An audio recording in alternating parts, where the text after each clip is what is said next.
ദൈവം നമുക്ക് നൽകിയ പുതിയൊരു അവസരമാണ് ഈ ദിവസം. വിശ്വാസത്തോടെ അത് സ്വീകരിച്ച് നമുക്ക് മുന്നേറാം.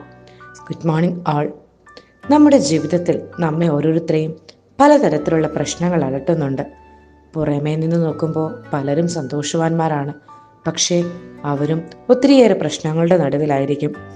ജീവിതത്തിൽ പ്രശ്നങ്ങളും സങ്കടങ്ങളും വരുമ്പോൾ നിരാശരാകാതെ ദൈവവചനത്തെ മുറുകെ പിടിച്ച് ഈശോയോടൊപ്പം പടവെട്ടി മുന്നേറാൻ നമുക്ക് സാധിക്കണം. ഇനി നമുക്കായി ഈശോ ഒരുക്കിയ ഇന്നത്തെ സന്ദേശം എന്താണെന്ന് കേൾക്കാം. യോഹന്നാൻ എഴുതിയ സുവിശേഷം 14 അധ്യായം 1 വാക്യം.